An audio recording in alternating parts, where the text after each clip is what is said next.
নেপালের গণ অভ্যুত্থান শুরু হয়েছিল বাংলাদেশকে দেখে।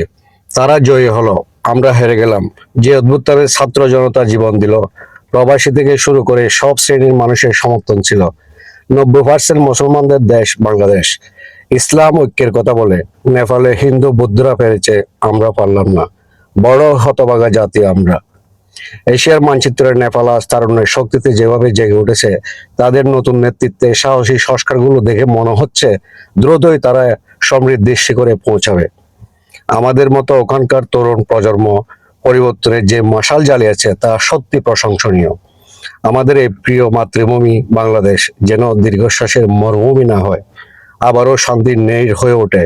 কারণ দিন শেষে দেশটা হারলে আমরা সবাই হেরে যাব। বিদেশের মাটিতে বসে সব সময় নিজের দেশে সেই চিরচেনা হাসি মুখগুলো মিস করি। ভালো থাকুক আমার দেশ, ঘুরে দাঁড়াক আমার প্রিয় ভূমি বাংলাদেশ।